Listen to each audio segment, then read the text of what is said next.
সবাইকে আসসালামু আলাইকুম। আমি স্বর্ণা, পড়াশোনা রাজশাহী বিশ্ববিদ্যালয়। তো আজকে তোমাদের হচ্ছে এই যে ক্লাসটা নিব, ইতিহাস প্রথম পত্রের যে প্রথম অধ্যায়। তোমরা সম্ভবত 2023 এইচএসসি ব্যাচ আর 2024 দুইটা ব্যাচই আছো। তো প্রথম অধ্যায়টা স্বাভাবিকভাবে দুইটা ব্যাচেরই থাকবে। তো আমি প্রথম অধ্যায় প্রথম পত্র প্রথম অধ্যায়টা নিয়ে শুরু করি। আচ্ছা, প্রথম কথা বলি যে আমাদের প্রথম পত্র প্রথম অধ্যায়ের নাম কি? প্রথম পত্র প্রথম অধ্যায়ের নাম হচ্ছে ভারতবর্ষে ইউরোপীয়দের আগমন। ভারতবর্ষে ইউরোপীয়দের আগমন, তাই না? আচ্ছা, এখন আমাদেরকে বুঝতে হবে যে ইউরোপীয় কারা। অ্যাকচুয়ালি ইউরোপীয় বলতে কাদেরকে বোঝাচ্ছে এটা একটু বলি। আমাদের যে রিসেন্টলি যে ফিফা হলো, অর্থাৎ ফুটবল বিশ্বকাপ হলো, ওখানে তিনটা দেশকে আমরা অন্তর্ভুক্ত করতে পারি। প্রথম হচ্ছে ইতালি, মানে ওখানে যে দেশগুলো খেলেছে তার ভিতরে হচ্ছে ইতালি, স্পেন, তারপর হচ্ছে জার্মানি, জার্মানি, পর্তুগাল, যুক্তরাজ্য, তাই না? এগুলো হচ্ছে কি সবগুলো ইউরোপিয়ান কান্ট্রি। যুক্তরাজ্য, তারপর কি পর্তুগাল, ঠিক আছে, পর্তুগাল। তারপর আরেকটা আছে বেলজিয়াম। এগুলো সবগুলো, অনেকগুলো আছে, আরেকটা না সরি, অনেকগুলোই আছে। সবগুলো দেশ কম বেশি, সবগুলো দেশই হচ্ছে কি ইউরোপীয় কান্ট্রি, তাই না? এগুলো সবগুলোই। আচ্ছা, আমাদের এখানে এতগুলো তো পড়তে হবে না। আমাদের ভারতবর্ষে অর্থাৎ ভারত উপমহাদেশে যেই সব ইউরোপীয় জাতি এসেছে ওদের কথা পড়লেই মোটামুটি কমপ্লিট হবে, তাই না? আচ্ছা, ভারতীয় উপমহাদেশে কারা কারা এসেছিল একটু বলি প্রথম থেকে। প্রথমে কারা এসেছিল? এই যে পর্তুগাল। পর্তুগাল, পর্তুগাল থেকে মানে কি, পর্তুগালের লোকদেরকে কি বলা হবে? অবশ্যই পর্তুগিজ। পর্তুগিজ প্রথমে এসেছে কারা? এক নম্বরে বলবো পর্তুগিজ। পর্তুগিজের পরে এসেছে কারা? ডাচ বা ওলন্দাজরা। ডাচ বা ওলন্দাজ। একটু নামগুলো খেয়াল করি, আমাদের এমসিকিউ গুলোতে কিন্তু আসে। ডাচ জাতি কারা বা ওলন্দাজ জাতি কারা এটা পরে বলছি। ডাচের অপর নাম কি? ওলন্দাজ। 3 নম্বরে এসেছে কারা? দিনেমাররা। কারা এসেছে? দিনেমার। আচ্ছা আচ্ছা, ডাচ, ওলন্দাজ, ডিনেমার। তারপর কি এসেছে? তারপর এসেছে ইংরেজরা। আচ্ছা, দেখা না গেলে অবভিয়াসলি সাথে সাথে কমেন্টে রেসপন্স করবা। সাউন্ড প্রবলেম বা ভিডিওর কোনো ধরনের প্রবলেম অবশ্যই সাথে সাথে রেসপন্স করবা। এরপর এসেছে কারা? ইংরেজরা। 5 নম্বরে শেষে এসেছে কারা? ফরাসিরা বা ফার্সি। ফার্সি লিখি আমি, দেখো বুঝতে পারছি। তাহলে কি আসলো প্রথমে? পর্তুগিজ, ডাচ বা ওলন্দাজ, দিনেমার, ইংরেজরা আর ফরাসিরা। That's all. এই আজকের ক্লাসে সবগুলো জানি না কতটুকু কভার হবে। এই 5 জাতি নিয়ে আমরা মোটামুটি কথা বলবো। এরা কত সালে কোথায় আসছে, কত সালে কিভাবে আসছে, কাদের সাহায্য নিয়ে আসছে, ইত্যাদি ইত্যাদি বিষয়গুলো দেখে আজকে যতটুকু আলোচনা করা পসিবল হয় করবো। ওকে। আচ্ছা, একটু আরেকটা জিনিস বলে রাখি।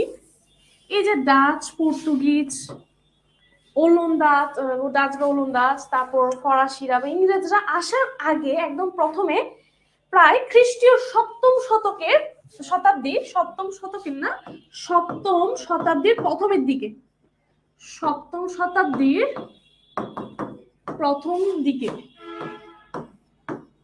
সপ্তম শতাব্দীর প্রথম দিকে কে এসেছিল? আরবরা, আরব বণিকরা এসেছিল। আরব বণিক, আরব বণিকরা আসে। আরব বণিকরাই প্রধানত হচ্ছে আমাদের দেশ যে এত উর্বর, মানে আমাদের ভারতীয় উপমহাদেশ এত উর্বর ছিল, এত ব্যবসা বাণিজ্য করা যাবে বা এত ধরো হচ্ছে মশলা, সুতা, নীল ইত্যাদির যে ব্যবসা বাণিজ্য করা যাবে, এটা আসলে ইন্ট্রোডিউস করছে কারা? আরব বণিকরাই। তো এরা আরব বণিকরা যখন এগুলো নিয়ে আমাদের দেশ থেকে নিয়ে যখন বাইরের দেশে যেমন ইউরোপীয় কান্ট্রিগুলোতে সেল করতো, তখনই পর্তুগিজরা খেয়াল করে যে না, এই যে আরব আরব বণিকরা যেভাবে বিজনেস করছে, অর্থাৎ যেভাবে আমাদের দেশে এসে লাভজনক ভাবে ব্যবসা করছে, আমরাও কি করব, আমরাও এদের দেশে যাব, মানে ভারতীয় উপমহাদেশে যাব, গিয়ে কি করব, আরব বণিকদের মতো ব্যবসা বাণিজ্য করব। শুধু তাই না, পর্তুগিজরা, আচ্ছা পর্তুগিজরা খুবই কিন্তু নৃশংস ছিল, এটা পরে বলছি, তাই না, কি করব, শুধু ব্যবসা বাণিজ্য করবো না, আরব বণিকদেরকে কি করব, তাড়িয়ে দিব। আচ্ছা, এই করে হচ্ছে পর্তুগিজরা চলে আসলো। এখন পর্তুগিজরা চলে আসার কাহিনীটা একটু বলি। আমরা ভাস্কো দা গামার নাম শুনছি নিশ্চয়ই। ভাস্কো দা গামা ছিলেন একজন পর্তুগিজ নাবিক। কে বললাম? Vasco da Gama. স্পেলিংটা যদি ভুল হয় একটু বই থেকে দেখে নিবে। ভাস্কো দা গামা কত সালে এসেছিল? 1498 সালে। দেখো 1498 সালের 27শে মে ভাস্কো দা গামা আফ্রিকার উত্তমাশা অন্তরীপ, যেটাকে ইংলিশে বলে cape of good hope, cape of good hope, এটা এরকম দেখো, কেপ অফ গুড হোপ, উত্তমাশা অন্তরীপ। এটা আফ্রিকার আটলান্টিক সাগরের, আটলান্টিক উপসাগরের একটা পাশ দিয়ে একটা অবস্থিত এলাকা হচ্ছে আমাদের কি উত্তমাশা অন্তরীপ, কেপ অফ গুড হোপ।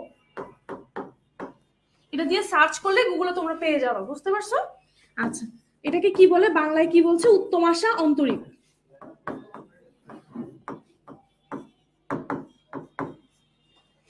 ঠিক আছে, উত্তমাশা অন্তরীপ দিয়ে কারা আসলো? 1498 সালের 27শে মে পর্তুগিজ নাবিক ভাস্কো দা গামা। ঠিক আছে, বুঝতে পারছি। ভাস্কো দা গামা তো এসে গেল। ভাস্কো দা গামার সাথে যারা যারা পর্তুগিজ ব্যবসায়ীরা আসলো, তারা তো ব্যবসা শুরু করে দিল, তাই না? আচ্ছা, ভাস্কো দা গামার পর যে ব্যক্তির নাম আসে তাকে, তার নাম কি? আলভারেজ। কি? আলভারেজ।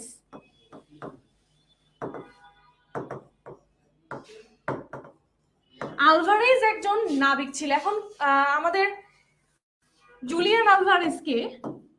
জুলিয়ান আলভারেজ চিনি আমরা, জুলিয়ান আলভারেজ। এই আলভারেজ কিন্তু আবার জুলিয়ান আলভারেজ না, ঠিক আছে? জুলিয়ান আলভারেজ কে? আর্জেন্টিনার প্লেয়ার জুলিয়ান আলভারেজ, যিনি হচ্ছে কি ম্যানচেস্টার সিটি ক্লাবের হচ্ছে একজন প্লেয়ার। আচ্ছা, জুলিয়ান আলভারেজ না কিন্তু আমাদের, হ্যাঁ কি, ওনার নাম কি? Alvarez Cabral. ঠিক আছে, খেয়াল করি একটু। আচ্ছা, আলভারেজ কাব্রাল, ওই এই ব্যক্তি কি করে, ওই যে আরব বণিকরা ছিল এদেরকে কি করে হত্যা করে, আরব বণিকদেরকে হত্যা করে উনি কি করে সম্পূর্ণভাবে ভারতীয় উপমহাদেশ থেকে ওদের ব্যবসাকে একদম নিশ্চিহ্ন করে দেয় বলা যায়। আরব বণিকদেরকে নিশ্চিহ্ন করে দেয়, আবার অন্য কাউকে না। এখানে কিন্তু অনেকগুলো যুদ্ধ টুদ্ধ খেয়াল করিও, সো বি কেয়ারফুল। হ্যাঁ, আরব বণিকদেরকে তাড়িয়ে দেয়। ক্লিয়ার? এরপর আসো 1498 সালে তো চলে আসলো কে? 1498 সালে তো পর্তুগিজটা চলে আসলো। এরপর হচ্ছে 1510 সালের দিকে, কত সালের দিকে? 1510 সালের দিকে আলবুকার্ক নামক একজন নাবিক, কে? 1510 সালে আলবুকার্ক।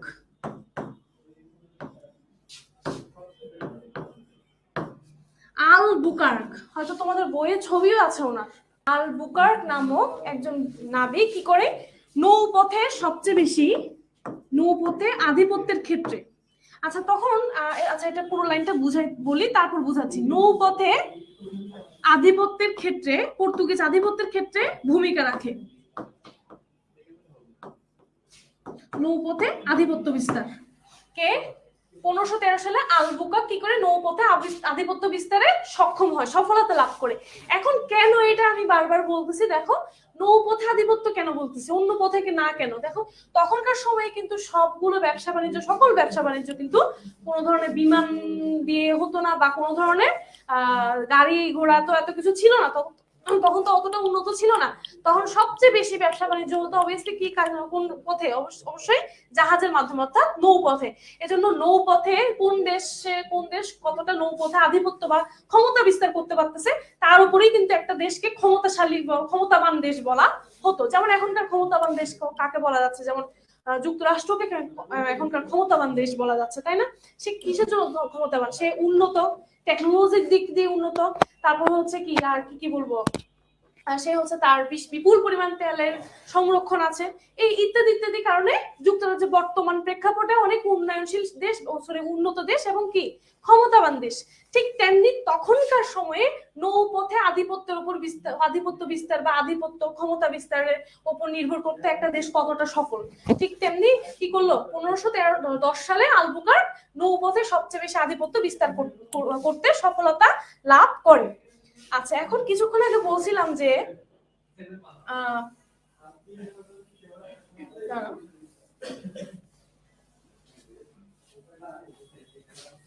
পর্তুগিজদের কিছু খারাপ কথা বলেছিলাম, তাই না? পর্তুগিজরা যে ভালো ছিল না এটা নিয়ে কথা বলছিলাম। এই কথাটা বেসিক্যালি কে বলছে? একজন লেখক যার নাম হচ্ছে জেমস মিল। নাম কি? জেমস মিল।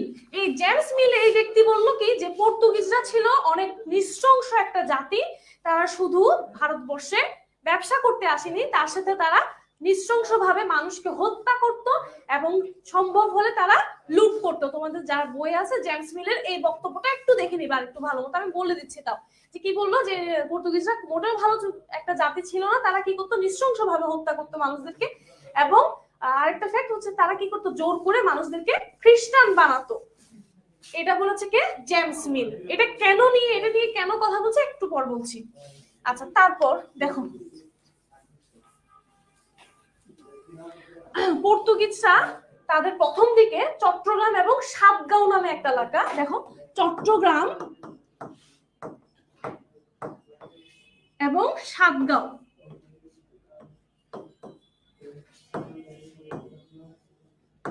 চট্টগ্রাম এবং সাতগাঁও এই এলাকায় এসে প্রথমে কি করে তাদের বাণিজ্য কুঠি বা শুল্ক ঘাঁটি স্থাপন করে।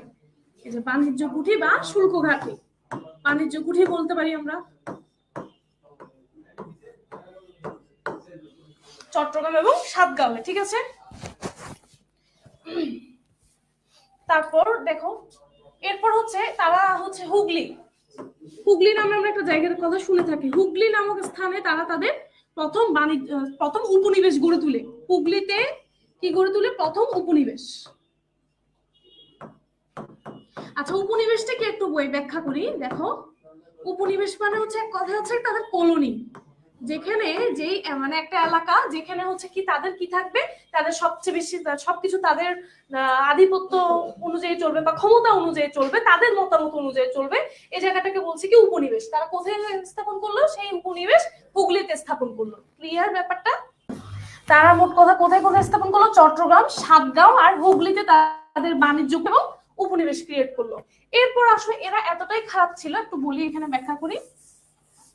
পর্তুগিজরা মোটেও কিন্তু আসলে ভালো কোনো জাতি ছিল না। তারা শুধু ব্যবসা করতো না, তারা ধরো সকল ধর্মের মানুষ ছিল তখন থেকে।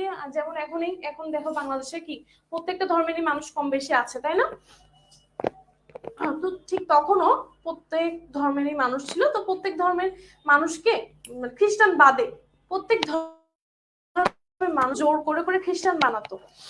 তার ভিতর হচ্ছে এছাড়াও তারা বিভিন্ন ধরনের জাহাজ দেশের জাতির জাহাজ আছে তা লুণ্ঠন করতে মানে তো বুঝি যে চুরি করতে আর কি, ওদের জিনিসপত্র চুরি করতে। তারপর হচ্ছে এক ধরনের হচ্ছে কি বর্তমানে যে জিম্মি করে ফেলতো তাদেরকে, মানে যারা বড় বড় সওদাগর ছিল তখনকার, সওদাগর মানে কি ব্যবসায়ীদেরকে জিম্মি করে তাদের থেকে লুণ্ঠন করতো, চুরি ডাকাতি করতো।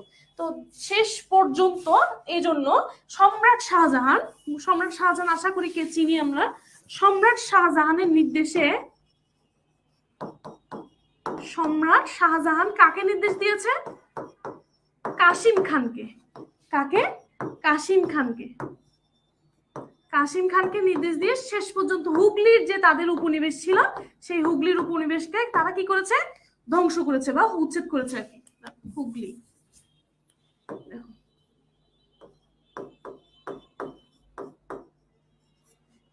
হুগলির উপনিবেশ উচ্ছেদ করেছে। এরপর হচ্ছে সম্রাট শাহজাহান কাকে, কাসিম খানকে নির্দেশ দেওয়াতে কি কোন উপনিবেশ ধ্বংস হয়েছে, হুগলি উপনিবেশ ধ্বংস হয়েছে। এরপর আসো কাসিম খান না, শায়েস্তা খান। এরপর কি, শায়েস্তা খান, উনি করলো কি হুগলির, খেয়াল করে একটু, শায়েস্তা খান কি করলো, শায়েস্তা খান ওই যে চট্টগ্রাম আর সন্দ্বীপ, চট্টগ্রাম এবং সন্দ্বীপেও তাদের কিন্তু কি ছিল, চট্টগ্রামে তো বলেছে, সন্দ্বীপের কথা বলে, চট্টগ্রাম আর সন্দ্বীপেও তাদের যে বাণিজ্য কুঠি ছিল, সেই চট্টগ্রাম এবং সন্দ্বীপের বাণিজ্য কুঠি উচ্ছেদ করলো, চট্টগ্রাম এবং সন্দ্বীপের। এইভাবে করেই শেষ পর্যন্ত পর্তুগিজরা দেখা যাচ্ছে কি মানে এই ভারতীয় উপমহাদেশ থেকে টোটালি ভ্যানিশড হয়ে যায়। ঠিক আছে, এটা এতটুকু বুঝছি। দেখো শায়েস্তা খান, এই যে শায়েস্তা খান সন্দ্বীপ এবং চট্টগ্রামের যে উপনিবেশ বা বাণিজ্য কুঠি সেটা ধ্বংস করে, আর কাসিম খান হুগলির যে বাণিজ্য কুঠি সেটা ধ্বংস করে, সরি উপনিবেশ সেটা ধ্বংস করে। ওকে, তারপর শেষ পর্যন্ত পর্তুগিজদের তো পতন হয়, তাই না, পর্তুগিজদের পতন হয়। কিন্তু আমাদের প্রশ্নে মাঝে মাঝে আসতে পারে, প্রশ্নে ধরো হচ্ছে, আমি শুধু সৃজনশীলের কথাই বলতেছি না, এমসিকিউ তো আসতে পারে, পর্তুগিজদের ধ্বংসের বা পতনের কারণ কি। পর্তুগিজদের পতনের কারণ হিসেবে আমি 3টা কারণ দেখাবো।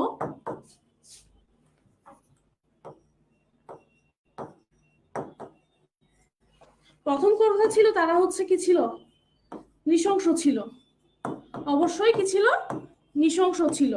দ্বিতীয়ত হচ্ছে তারা কি করত, তাদের চুরি ডাকাতির কারণে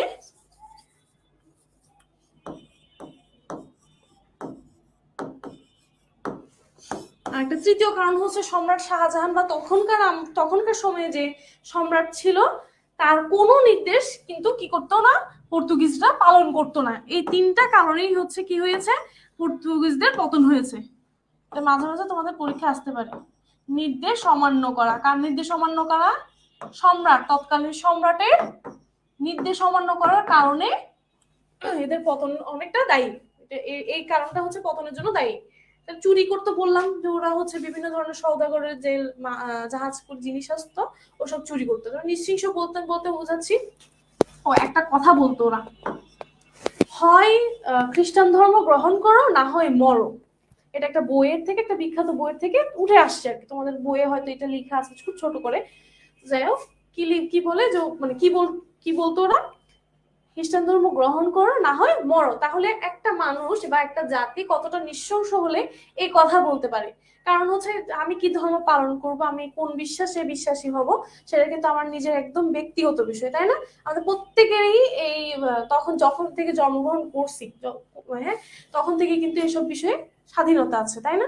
এটা আমার অধিকার যে আমি কোথায় কোন বিশ্বাসে বিশ্বাসী হব, কোন মত অনুযায়ী আমি চলবো, কোন মত অনুযায়ী আমার জীবনটাকে চালাবো, এটা আমার সম্পূর্ণ নিজের ইচ্ছা, নিজের উপর। হ্যাঁ, একটা মানুষ কতটা নৃশংস হতে পারলে কি করতো, এদের খ্রিস্টান ধর্মকে, শুধুমাত্র খ্রিস্টান ধর্ম প্রচারের জন্য এদেরকে মানুষ পর্যন্ত হত্যা করতো। যারা খ্রিস্টান ধর্ম গ্রহণ করতো না তাদেরকে কিন্তু কি গলা কেটে হত্যা করারও এদের কি আছে, নজির আছে।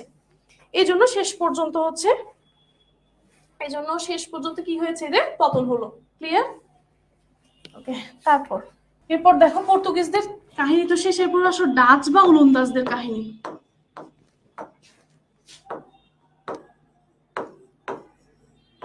আচ্ছা, ডাচ বা ওলন্দাজ কাদেরকে বলা হয়, পর্তুগিজ কাদেরকে বলা হয়, অবশ্যই পর্তুগাল দেশের লোকদেরকে বলা হয় পর্তুগিজ, এটা বুঝতে পারছি। কিন্তু ডাচ বা ওলন্দাজ কাদেরকে বলা হয়, ডাচ বা ওলন্দাজ বলা হয় তাদেরকে যারা হচ্ছে হল্যান্ডের অধিবাসী, তাদেরকে কি বলা হয়, ডাচ বা ওলন্দাজ। আচ্ছা, এখন বলি, ডাচ বা ওলন্দাজরা আসে প্রায় 4টি জাহাজ করে, পর্তুগিজরা চলে যাওয়ার পরপরই ডাচ বা ওলন্দাজরা আসে প্রায় 4টি জাহাজ করে। কারা আসে, ডাচ বা ওলন্দাজরা আসে। কয়টি কি জাহাজ, 4টি জাহাজ।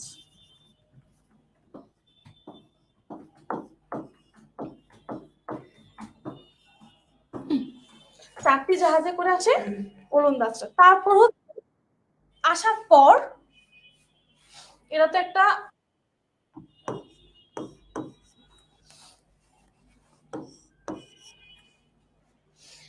আসার পর এরা কি করছে, একটা চিন্তা করছে যে আমরা একটা কোম্পানি করব, কোম্পানি করে ব্যবসা করব। আমরা হচ্ছে পর্তুগিজের মতো অত মানে হচ্ছে অনিয়মতান্ত্রিক ভাবে নিজেদের ইচ্ছা মতো গায়ে জোর চাপিয়ে মানে মানুষের উপর গায়ে জোর চাপিয়ে করবো, একটা নিয়ম কি করবো, ব্যবসা করবে কোম্পানি। তাহলে এর হচ্ছে কি ডাচ বা ওলন্দাজ। আচ্ছা একটু ভালো মতো খেয়াল করো, ডাচের অপর নাম কিন্তু কি ওলন্দাজ। আচ্ছা এরা যেহেতু ডাচ, তাহলে কি এদের কোম্পানির নামটা কি হবে? অবশ্যই ডাচ ইস্ট ইন্ডিয়া কোম্পানি। আর এটার প্রতিষ্ঠা কত সালে? তোমাদের এখানে যে ইতিহাস বইয়ে হাজারটা সাল আছে, সবগুলো সাল অবভিয়াসলি পড়তে হবে না, যেগুলো মোস্ট ইম্পর্টেন্ট জাস্ট ওগুলো পড়লেই হবে। Dutch east India company, Dutch east India company কত সালে গঠিত হয়? 1602 খ্রিস্ট সালে বা 2 খ্রিস্টাব্দে। ঠিক আছে, আমি খ্রিস্টাব্দে সংক্ষেপে লিখলাম। দেখো ডাচ ইস্ট ইন্ডিয়া কোম্পানি কত সালে গঠিত হয়? 1602 খ্রিস্টাব্দে। ক্লিয়ার? আচ্ছা, এবং এই যে 4টি জাহাজ আসে, 4টি জাহাজ কিন্তু এমনি এমনি চলে আসে না। 4টি জাহাজ কি করে? নেদারল্যান্ডের পার্লামেন্ট থেকে, পার্লামেন্ট আমরা বুঝি অবশ্যই, তাই না? সংসদ থেকে। ধরো হচ্ছে আমরা বাংলাদেশের কোথাও ব্যবসা করতে যাচ্ছি, বাংলাদেশিরা ধরো অনেকজন মিলে ব্যবসা করতে যাচ্ছি, যে অমুক একটা আফ্রিকায় যে কফি ভালো হয় কফির ব্যবসা করব, বা তুরস্কে আঙ্গুর ভালো হয় আঙ্গুরের ব্যবসা করব, বা ব্রাজিলে সুগার অর্থাৎ চিনি ভালো হয়, চিনি বেশি উৎপাদন হয়, আমি চিনির ব্যবসা করব। আমরা কিন্তু পাসপোর্ট করলাম, ভিসা করলাম, চলে গেলাম, ব্যবসা করে দেবো, এটা না বিষয়টা। অবশ্যই আমাদের কিছু বিজনেস করার ক্ষেত্রে কিছু লিগ্যাল প্রসেস আছে। যদি আমরা চাই যে আরো মানে অনেকজন বৃহৎ আকারে বৃহৎ পরিসরে ব্যবসা করব, সেটা কিন্তু অবভিয়াসলি সরকার থেকে পারমিশন নিয়ে যেতে হবে। আমি যেখানেই যাই, উগান্ডায়ও যাই, যদি আমি যাই ব্রাজিলে, যদি আমি আর্জেন্টিনাও যাই ব্যবসা করার জন্য, মেসিকে দেখতে না, ঠিক আছে? অবশ্যই কি করতে হবে, আমাকে সরকার থেকে পারমিশন নিতে হবে। তো ঠিক এই কাজটাই করলো নেদারল্যান্ডে। কি করলো মানে ডাচটা কি করলো, নেদারল্যান্ডের পার্লামেন্ট থেকে অনুমতিপত্র অর্থাৎ পারমিশন পেপার নিয়ে আসলো। পারমিশন পেপার নিয়ে এসে কিন্তু এরা কি করলো, শুরু করলো, ব্যবসা শুরু করলো। ঠিক আছে, বুঝতে পারছি? আচ্ছা, ক্লিয়ার এতটুকু? এখন মোটামুটি বুঝছি যে ডাচ বা ওলন্দাজদের আমরা মিডল একটা পর্যায়ে আছি, যে ডাচটা কোন দেশের অধিবাসী? হল্যান্ডের। 4টা জাহাজ করে আসে এবং নেদারল্যান্ডের পার্লামেন্টের থেকে একটা পারমিশন পেপার নিয়ে এরা এই ভারতীয় উপমহাদেশে আসে, এবং শুধু আসে না, এরা চিন্তা করে যে একটা কোম্পানি করে আমরা ব্যবসা করবো। এবং কত সালে? 1602 সালে বা 1602 খ্রিস্টাব্দে এরা ডাচ ইস্ট ইন্ডিয়া কোম্পানি নামে একটা কোম্পানি গঠন করে ব্যবসাটা শুরু করে। এখন কথা হচ্ছে, এটা তো করলো, ব্যবসা ট্যাবসা শুরু করলো, ব্যবসা করতেছে, কিন্তু কাদের সাথে করতেছে? খুব ইন্টারেস্টিং একটা জায়গা। আমরা মাঝে মাঝে হতাশ হয়ে বলি না, যেখানেই শুরু হলো সেখানেই শেষ হয়ে গেল। আমি বলবো এদের ক্ষেত্রে এখানে কাহিনী, এদের ডিপ্রেশনের কাহিনী দেখো, এদের একটা ডিপ্রেশন স্টোরি আছে। দেখো কি বললাম, যেখানেই শুরু সেখানেই শেষ, যেখানেই শুরু সেখানেই শেষ।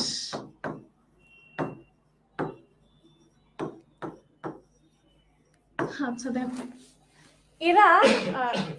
এরা কাদের পরে আসছে? পর্তুগিজদের পরে আসছে। পর্তুগিজদের পরে কার আসছে? ডাচ বা ওলন্দাজরা, তাই না?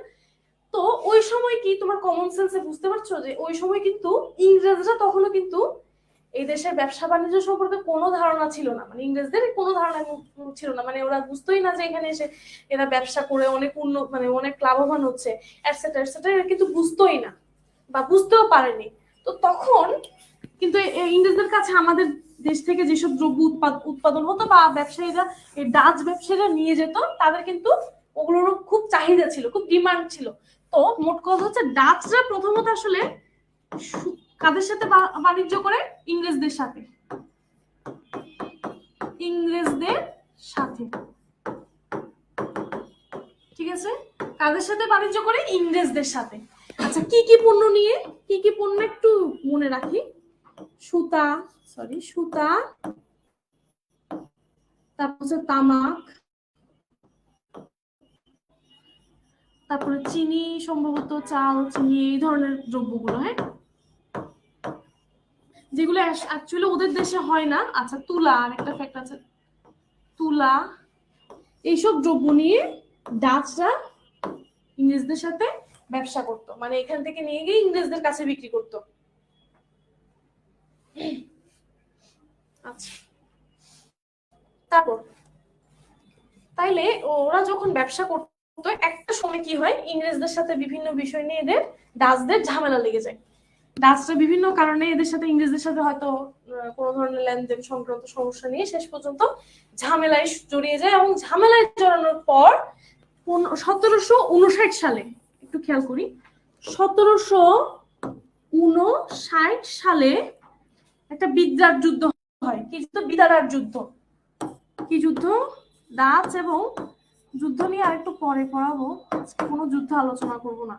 বিদারার যুদ্ধে শেষ পর্যন্ত ডাচরা কাদের কাছে পরাজিত হয়? ইংরেজদের কাছে পরাজিত হয়, এবং শেষ পর্যন্ত তাদের কুঠিগুলো কারা দখল করে নেয়? ইংরেজরা দখল করে নেয়, এবং তারা ডাচরা অর্থাৎ ওলন্দাজরা তাদের হল্যান্ডে চলে যায়। তাদের দেশ কোথায়? হল্যান্ডে শেষ পর্যন্ত চলে যায়।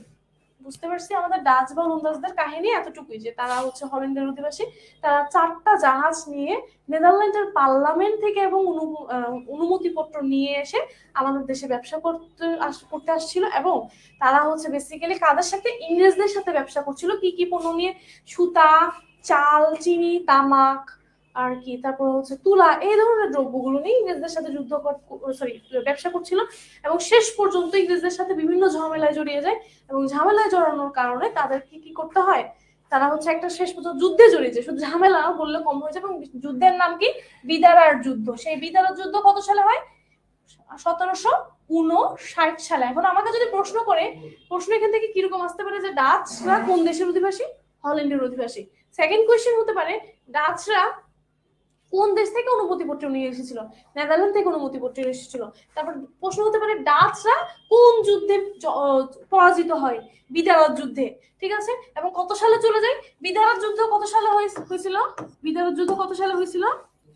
1759 সালে। 1759 সালে যদি বিদারার যুদ্ধ হয়, তাহলে বুঝতেই পারছি ডাচরা কত সালে চলে যায়, মানে কত সালে ওরা মানে হচ্ছে পা গুটিয়ে লেজ গুটিয়ে চলে যায়? 1759 সালে ইংরেজদের কাছে হেরে ওরা শোচনীয় ভাবে হেরে চলে যায়। ডাচদের পরে কাদের কথা বললাম? দিনেমার। দিনেমার। এখন এই যে ওয়ার্ডটা দেখে মনে হতে পারে যে কোন দেশের না কোন দেশের এরা। অ্যাকচুয়ালি দিনেমার মানে হচ্ছে ডেনমার্কের অধিবাসীদেরকে বলা হয় দিনেমার। এটা কিন্তু মোস্ট ইম্পর্টেন্ট। ডেনমার্কের, কোন দেশের? ডেনমার্কের।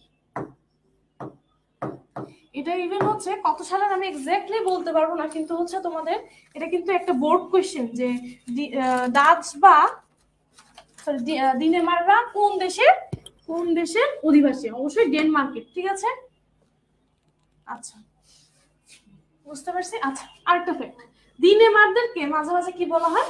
ড্যানিশ বলা হয়। কি বলা হয়? ড্যানিশ। ওই যে তুমি আমি আর ড্যানিশ, সেই Danish.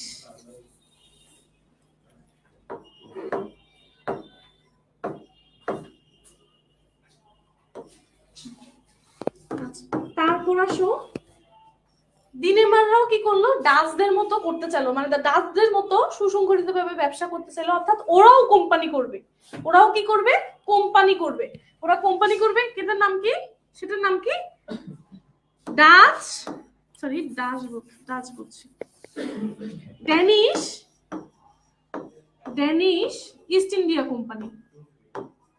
Danish east India company.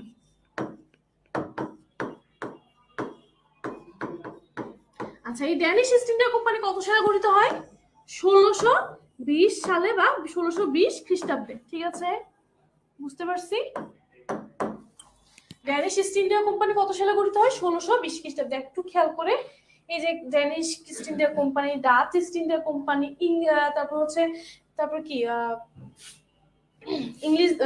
ইংরেজদের যে ইস্ট ইন্ডিয়া কোম্পানি, কত সালে কোনটা কত সালে গঠিত হয়েছে, কত সালে কোন জাতি চলে গিয়েছে, মানে উপমহাদেশ ছেড়ে চলে গিয়েছে, পালিয়ে গিয়েছে, এইগুলো কিন্তু একটু মনে রাখতে হবে। সব সাল মনে রাখতে হয় না, যেমন এই সালটা মোস্ট ইম্পর্টেন্ট। ঠিক আছে, 1620 খ্রিস্টাব্দে। বুঝতে পারছি। এখন আসো, দুইটা ইনফরমেশন দিলাম, 3 নাম্বার ইনফরমেশন আসো।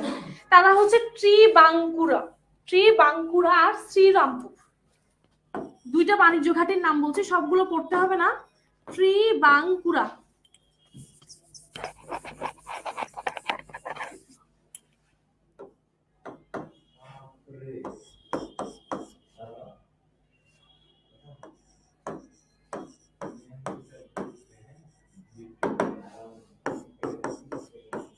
ত্রিবাঙ্কুরা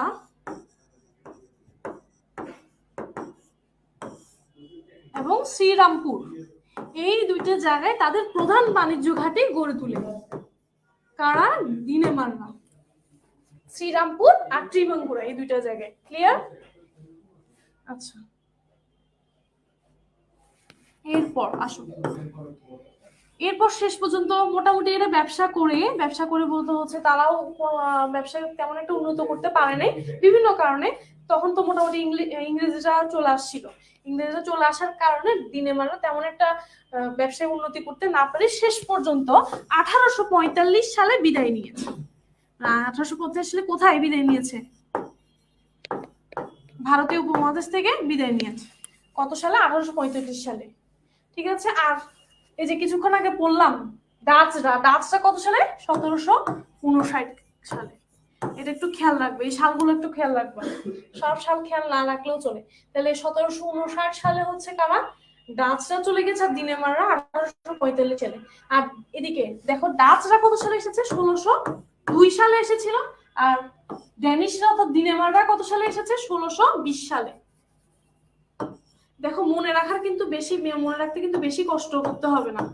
এটা কত? 1602, আর দুইটা দিকে এনে দিলে কাদেরটা হয়ে যাচ্ছে? কাদের সাল হয়ে যাচ্ছে? দিদিমারদের সাল হয়ে যাচ্ছে 1620। বুঝতে পারছি? আচ্ছা, আমরা মোটামুটি আজকে তাইলে হচ্ছে 3টা জাতি নিয়ে আলোচনা করলাম, আর বেশি না, 2টা জাতি আর কিছু যুদ্ধ নিয়ে সামান্য রিসার্চ একটু সামান্য বাকি আছে। যেহেতু আজকে ক্লাসে স্টুডেন্ট কম, তো আমি যত বেশি পড়াবো তত বেশি স্টুডেন্টরা মিস করবে। তো তোমাদের ভালোর জন্য আজকে এতটুকু, জাস্ট ডাচ ওলন্দাজ, প্রথম হচ্ছে কি পর্তুগিজদের নিয়ে আলোচনা করলাম, এটা একটু দেখে নিও। হচ্ছে আমি জাস্ট পড়ালে তো হবে না, অবভিয়াসলি নিজেকে পড়তে হবে। টিচাররা তো পড়ায়, প্রত্যেকটা কোচিং এ পড়ায়, প্রতিটা সাবজেক্টই ধরে ধরে পড়ায়, কিন্তু নিজেদের থেকে পড়তে হবে। নিজেরা যদি একবার রিভিউ না করি তাহলে কিন্তু কোনো ফায়দা নেই। এত কষ্ট করে ক্লাস দেখলাম, ক্লাসে ছিলাম, হ্যাঁ কতক্ষণ ধরে ছিলাম, পুরো সময়টা ওয়েস্ট।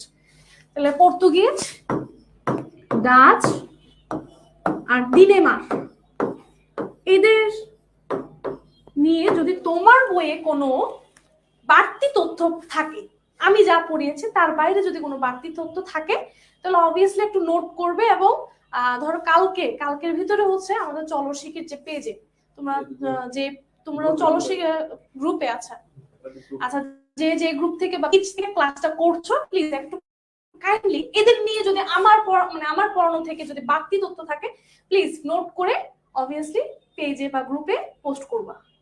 পোস্ট করলে খুবই খুশি হব। বুঝতে পারছো? আচ্ছা, ওকে। তাহলে আজকে ক্লাসটা এতটুকুই। সবসময় চলো শিখির সাথে থাকবো। খুদা হাফেজ।